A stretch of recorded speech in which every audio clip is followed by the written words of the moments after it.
नमस्कार साथियों, रेलवे की पाठशाला में आपका हार्दिक स्वागत है। आज के इस वीडियो में हम बात करेंगे आरआरबी टेक्नीशियन ग्रेड 1 के सिलेबस के बारे में। देखिए, आरआरबी जो टेक्नीशियन है उसके अंदर दो अलग अलग भर्तियां हैं। एक टेक्नीशियन ग्रेड 1 है, एक टेक्नीशियन ग्रेड 3 है। होने को तो दोस्तों दोनों ही टेक्नीशियन है, लेकिन दोनों के सिलेबस में ज़मीन आसमान का फ़र्क है और आपको ये गलती बिल्कुल भी नहीं करनी है, क्योंकि इस बार जो ग्रेड 1 का जो सिलेबस है वो बिल्कुल ही अलग रखा गया है। रेलवे में पहले बार ऐसा हुआ है कि सिलेबस बिल्कुल डिफरेंट है, यानी कि पहले जो सिलेबस पूछा जाता था वैसा नहीं है। इस बार बहुत बड़ा बदलाव किया गया है। तो आज के इस वीडियो में हम बताएंगे कि आप जो है सिलेबस को कहां से कवर कर सकते हैं, क्योंकि अभी देखिए सिलेबस चेंज हुआ है तो मार्केट में बुक भी लिमिटेड अवेलेबल है और ये पता ही नहीं है स्टूडेंट को कि हम जो है प्रिपरेशन कहां से करें। तो आज के इस वीडियो में हम आपको डिटेल से बताने वाले हैं कि आप सब्जेक्ट वाइज जो पूरा सिलेबस है उसको कहां से कवर कर सकते हैं। तो चलिए शुरू करते हैं आज के इस वीडियो को। दोस्तों, हमने टेलीग्राम पर पोल भी डाला था कि आपको नेक्स्ट वीडियो किस पर चाहिए, तो आप में से मैक्सिमम 36% लोगों ने यहाँ पर बताया है कि टेक्नीशियन ग्रेड 1 का सिलेबस कहाँ से हम क्लियर करें। तो यहाँ पर देखिए, पहले तो मैं देख लेते हैं कि पेपर जो होने वाला है उसमें क्या आने वाला है। तो देखिए, आपके पास सिर्फ एक ही पेपर होगा, एक ही सीबीटी होने वाला है और जो आपका 100 नंबर का होने वाला है। और इसके अंदर देखेंगे तो ये एग्जाम पैटर्न है, यानी कि 10 नंबर का जनरल अवेयरनेस आएगा। जनरल अवेयरनेस में जीके और मोस्टली आपका करंट अफेयर आने वाला है। इसके अलावा 15 नंबर की आने वाली है general intelligent and reasoning. 20 number की आने वाली है basic of computer and applications. Mathematics आने वाली है 20 नंबर की, और बेसिक साइंस और इंजीनियरिंग जो कि बहुत ही इंपॉर्टेंट है वो दोस्तों 35 नंबर की आने वाली है। अब यहाँ पर दोस्तों आप देखेंगे एक एक सब्जेक्ट के ऊपर बात करते हैं। सबसे पहले हम बात करते हैं जनरल अवेयरनेस की। तो देखिए, जनरल अवेयरनेस जो है ना, इसको दोस्तों आप जो है करंट अफेयर से ही मोस्टली कवर कर सकते हैं। अगर आप एक अच्छा करंट अफेयर का बैच कोई ले सकते हैं, बहुत सारे फ्री भी पढ़ाते हैं, वहाँ से आप दोस्तों इसको प्रिपेयर कर सकते हैं। इसके अलावा मंथली मैगजीन भी आती हैं, वीकली मैगजीन भी आती है, उनको आप ले सकते हैं करंट अफेयर के लिए। देखिए 10 नंबर का है, तो अब जब आप करंट अफेयर पढ़ेंगे तो ऑटोमेटिकली आपके जो जीके है ना वो भी इंप्रूव हो जाएगी, क्योंकि 10 नंबर के लिए आप जो है जीके की अलग अलग बुक प्रीफर नहीं करें तो ठीक रहेगा। क्योंकि 10 नंबर में हो सकता है कि 7 से 8 नंबर का करंट अफेयर आपसे पूछ ले जाए, और 2-3 नंबर की जीके जो है हो सकता है कि ट्रेडिशनल या स्टैटिक जीके पूछ जाएगी, तो आपकी वो वैसे ही कवर हो जाएगी। तो आपकी जो जनरल अवेयरनेस है उसको दोस्तों आपको टेंशन बिल्कुल नहीं लेना है। जो करंट अफेयर है उसको दोस्तों आपको यहाँ पर देख लेना है। बाकी यहाँ पर आप देखेंगे तो करंट अफेयर बता रखा है। इसके अलावा ज्योग्राफी से क्वेश्चन पूछे जाएंगे, और मॉडर्न जो हिस्ट्री है, ठीक है, या इंडियन फ्रीडम स्ट्रगल है उससे पूछे जाएंगे।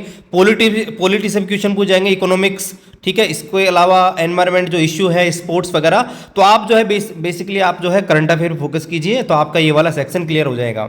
रीजनिंग की अगर हम बात करें तो रीजनिंग रेलवे में आपको पता है कि जो नॉर्मल रीजनिंग पूछी जाती है वही है। आप दोस्तों क्या कर सकते हैं, रीजनिंग के लिए कोई भी जो है एक बार आपका जो बेसिक है उसको क्लियर कर सकते हैं कहीं से भी, क्लासेस ऑफलाइन या ऑनलाइन लेकर। इसके अलावा दोस्तों आप क्या कर सकते हैं कि प्रीवियस ईयर जो क्वेश्चन पेपर है उनकी प्रैक्टिस कीजिए। प्रीवियस ईयर क्वेश्चन पेपर के लिए दोस्तों आप जो है ये वाली बुक ले सकते हैं रेलवे की। इसमें दोस्तों रेलवे की जो भी एग्जाम हुई अब तक, टिल जब मैं तक वीडियो बना रहा हूं, अब तक जो भी एग्जाम हुई है जिसमें रेलवे में पिछली बार जो पेपर हुए हैं, चाहे हम ग्रुप डी की बात करें, एनटीपीसी की, असिस्टेंट लोको पायलट की, टेक्नीशियन के, आरपीएफ के, तो उनके सारे के सारे प्रीवियस ईयर क्वेश्चन पेपर मिल जाएंगे। इससे क्या होता है दोस्तों, हमको ये पता लग जाता है कि रेलवे में किस टाइप के क्वेश्चन पूछे जाते हैं। क्योंकि एसएससी में मैथ आती है, रेलवे में मैथ आती है, लेकिन रेलवे की जो मैथ आती है थोड़ी सी आपकी जो टाइम कंज्यूमिंग होती है, ठीक है। तो उस चीज को ध्यान रखिए, आप जो है एक बार बेसिक क्लियर करके प्रीवियस ईयर क्वेश्चन की प्रैक्टिस कर सकते हैं। अब आते हैं कंप्यूटर के ऊपर। कंप्यूटर में आप देखेंगे दोस्तों तो आपको जो है कंप्यूटर के बेसिक चीजें हैं उनके बारे में आपको पता होना चाहिए, क्योंकि यहाँ पर लिखा गया है basics of computer and applications, जिसमें आपका जो है कंप्यूटर का विकास कैसे हुआ, इनपुट आउटपुट डिवाइसेस क्या होती हैं, स्टोरेज डिवाइसेस होगी, नेटवर्किंग, ऑपरेटिंग सिस्टम जो होते हैं जिनमें विंडोज, यूनिक्स, लाइनेक्स। इसके अलावा आपके माइक्रोसॉफ्ट ऑफिस में जो आपकी चीज़ें होती हैं, वर्ड, एक्सेल, पावर पॉइंट, ठीक है, उनके बारे में। इसके अलावा जो इंटरनेट या ईमेल है उससे संबंधित प्रश्न पूछे जाएंगे, वेब ब्राउजर वगैरह से, वेबसाइट से, डोमेन्स, नॉर्मल चीज़ होते हैं। इसके अलावा कंप्यूटर वायरस। तो इसके लिए दोस्तों आप क्या कर सकते हैं, अगर आपने कोई भी कंप्यूटर कोर्स किया होगा ना तो उसकी बुक आप ले लीजिए, ठीक है। आपने कोई भी कंप्यूटर कोर्स कर रखा है, जैसे राजस्थान में RSCIT होता है, O लेवल होता है, DCA होता है, उनकी अगर आप बुक ले लेंगे 6 महीने वाली कोई भी, तो उसमें आपको ये सारी चीजें मिल जाएंगी। इसके अलावा दोस्तों आपको प्रैक्टिस करनी है क्वेश्चंस की, तो आप दोस्तों ये वाली बुक ले सकते हैं, जिसमें दोस्तों जो प्रीवियस ईयर क्वेश्चन पेपर है वो मिल जाएंगे और कुछ बेसिक चीजें मिल जाएंगी इसके अंदर, ठीक है। तो ये वाली बुक दोस्तों आप ले सकते हैं कंप्यूटर के लिए, ठीक है, कंप्यूटर पर आपका ये कवर हो जाएगा। अब बात करते हैं दोस्तों यहाँ पर मैथमेटिक्स। मैथमेटिक्स एक बहुत ही ज़्यादा इंपॉर्टेंट रोल निभाएगा इस बार, क्योंकि मैथमेटिक्स दोस्तों जो नॉर्मल पूछा जाता है ना उससे डिफरेंट है। देखिए क्या डिफरेंट है, यहाँ पर आप देखेंगे, बोलेंगे सर ये तो सिलेबस हुआ, ये नंबर सिस्टम हुआ, रेशनल इरेशनल नंबर हुए, बोर्ड मास रूल हुए, क्वाड्रेटिक इक्वेशन हुए।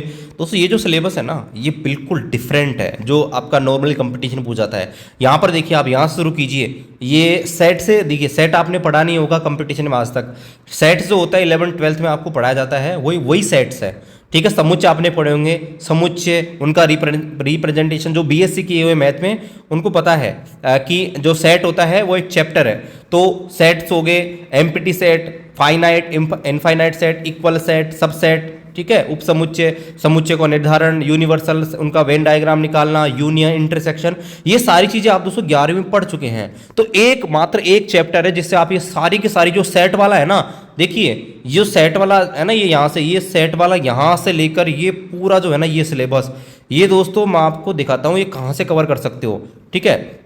ये कॉम्प्लीमेंट तक, यहां तक दोस्तों आप कवर कर सकते हैं। देखिए मैं आपको दिखाना चाहूंगा, देखिए 11th के अंदर एक चैप्टर है सेट्स नाम से, उसका जो चैप्टर 1 है मैथ की बुक का, उसका वही है। इसको आप डाउनलोड करेंगे दोस्तों, इजीली मिल जाएगा। मैं टेलीग्राम पर भी ये जो पीडीएफ इनको अवेलेबल करा दूंगा, इससे आप बेसिक क्लियर कर सकते हैं। जो पूरा सिलेबस है ना, आप देखिए, आपने देखा होगा अभी सेट्स एंड देयर रिप्रेजेंटेशन, यहां से क्लियर हो जाएगा, ठीक है। इसके अलावा आपका जो है नीचे आएंगे, देखिए तो ये क्वेश्चन, देखिए आपके क्वेश्चन की प्रैक्टिस हो जाएगी कि किस प्रकार के क्वेश्चन आपसे पूछे जाएंगे। और ये एनसीईआरटी की बुक है दोस्तों, रेलवे है ना दोस्तों, वो एनसीईआरटी से क्वेश्चन ऐसे कैसे उठाता है, यहाँ पर आप देखेंगे। उसके बाद हमने देखा था एमपीटी सेट क्या होता है, तो एमपीटी सेट के बारे में आपको पूरा बता रखा है। फाइनाइट, इनफाइनाइट सेट हो गया। इसके अलावा आप देखेंगे तो इक्वल सेट हो गया। तो जो सेट वाला पूरा चैप्टर है ना दोस्तों, सब सेट हो गया। फिर सब सेट के बाद आप आएंगे तो नीचे देखेंगे तो रेशनल नंबर, आपका इंटरवल हो गया, सब यूनिवर्सल सेट हो गया। यानी कि ये वाला जो चैप्टर है इसको आप पूरा पढ़ेंगे तो आपका जो सेट वाला जो चैप्टर है ना वो दोस्तों पूरा क्लियर हो जाएगा। अभी हमने सिलेबस आपको दिखाया था, उसमें आपका पूरा कवर हो जाए। तो आपने देखा था कि अभी ये सेट वाला हम देख रहे थे, तो सेट वाला आप यहाँ से क्लियर कर सकते हैं पूरा, ये set and their representation, empty set वगैरह, ये पूरा क्लियर हो जाएगा। इसी प्रकार से एक चैप्टर है दोस्तों 11th की बुक के अंदर, वहाँ देखेंगे तो आपको एक चैप्टर है स्टैटिक्स नाम से। तो स्टैटिक्स वाला चैप्टर आप पढ़ेंगे ना, तो दोस्तों ये पूरा सिलेबस है ना, measurement of dispersion, range, mean, मेडिएशन, वो आपका डेविएशन, वेरिएंस, स्टैंडर्ड डेविएशन, ये दोस्तों आपको एक चैप्टर है स्टैटिक्स का, मैं आपको दिखाना चाहूंगा, उसके अंदर दोस्तों आपको मिल जाएगा। दोस्तों ये चैप्टर नंबर 13 है, ठीक है। इसको भी हम आपको टेलीग्राम ग्रुप पर अवेलेबल करा देंगे। टेलीग्राम ग्रुप आपने ज्वाइन नहीं किया, ज्वाइन कर लीजिएगा। तो यहाँ पे आप देखेंगे तो सब कुछ है आपका, माध्य, माध्यिका, बहुलक, जो सारी चीजें है ना वो दोस्तों है। देखिए मैंने आपको अभी दिखाया था कि मेजर्स ऑफ डिस्पर्सन है, रेंज है, ठीक है। ये अभी आपको दिखाया था सिलेबस के अंदर, मीन, डेविएशन है, ठीक है। तो ये परिभाषा बता रखी है, पहले आपको डेफिनेशन बता रखी है, फिर एग्जांपल भी है। और रेलवे क्या करता है दोस्तों, ऐसे कैसे क्वेश्चन उठता है एनसीईआरटी से, mean deviation of ungrouped data, अभी अपने सिलेबस में देखा था। तो दोस्तों ये जो एनसीईआरटी की बुक है ना, वो इसको आप ऐसे कैसे दोस्तों फॉलो कर सकते हैं, ठीक है। तो अभी देखिए ये आपका सिलेबस यहाँ से कवर हो गया, देखिए मैं आपको दिखा रहा था। और इसके अलावा यहाँ पर देखेंगे तो प्रोबेबिलिटी, यानी कि जो आपकी प्रायिकता होती है, प्रायिकता वाली ये सारे के सारे दोस्तों आप जो है एनसीईआरटी की बुक से कवर कर देंगे, वो भी मैं आपको दिखा सकता हूँ।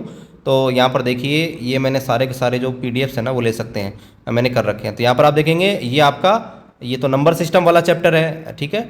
तो प्रायिकता वाला अगर हम देखें तो एक मिनट आपको दिखाना चाहूँ, तो ये रहा दोस्तों वो चैप्टर नंबर 14 है, क्लास 11th का है, प्रायिकता वाला। तो जो ये प्रोबेबिलिटी है उसका सारा जो भी है दोस्तों आपका क्लियर यहाँ से हो जाएगा, ठीक है। इसके अलावा दोस्तों हम बात करें और आपके ये सारे के सारे जो सिलेबस है ना, जैसे नंबर सिस्टम हो गया, रेशनल इरेशनल नंबर हो गए, बोर्ड मास रूल, क्वाड्रेटिक इक्वेशन हो गया, अर्थमेटिकल प्रोग्रेशन हो गया, similar triangle, Pythagoras theorem, coordinate geometry, trigonometry, height and distance, surface area, दोस्तों ये सारा का सारा जो सिलेबस है ना वो दोस्तों आप 11th की किताब से कवर कर सकते हैं, एनसीईआरटी की से, और कुछ चैप्टर आप 9th और 10th से भी कवर कर सकते हैं। देखिए मैंने सारे के सारे इकट्ठा कर रखे हैं, मैं आपकी जानकारी के लिए आपको दिखा भी देता हूँ। जैसे देखिए अभी हम बात कर रहे थे स्टैटिक्स, आपको मैंने दिखा दिया है। इसके अलावा आप देखेंगे तो ये जो आपका ये क्वाड्रेटिक इक्वेशन है, द्विघात समीकरण, पूरा चैप्टर है दोस्तों आपके बुक के अंदर, तो इसको आप पढ़ेंगे तो आपका सारा क्लियर हो जाएगा।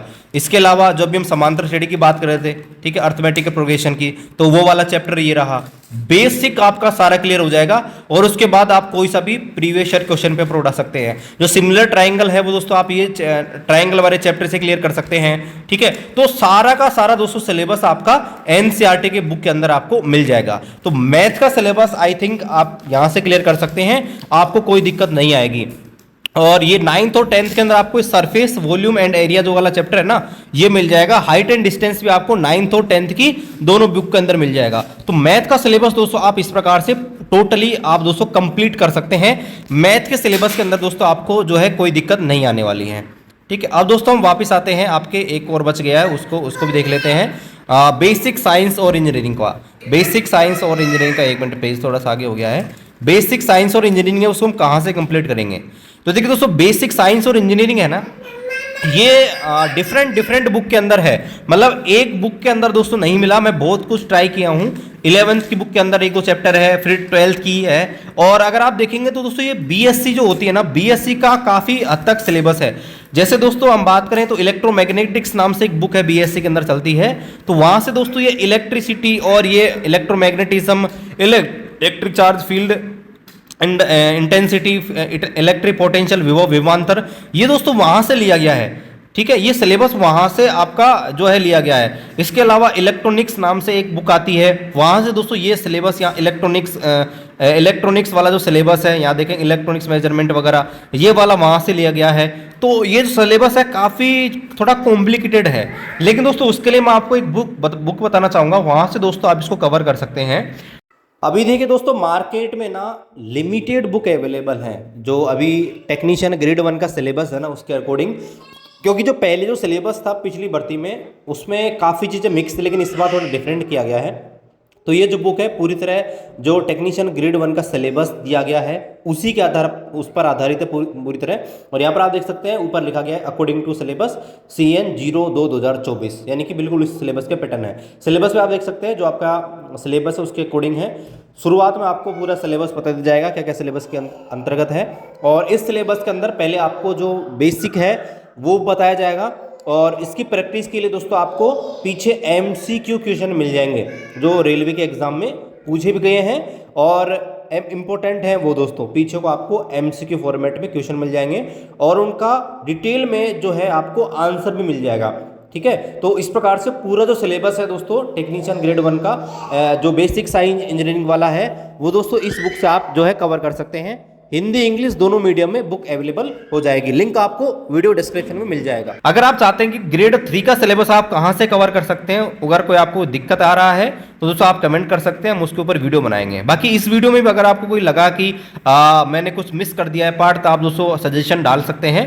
वीडियो आपको अच्छा लगे वीडियो को लाइक कीजिए, रेलवे भर्ती के अपडेट्स पाने के लिए चैनल को सब्सक्राइब कीजिए, शेयर कीजिए। मिलते हैं अगले वीडियो में, तब तक जय हिंद।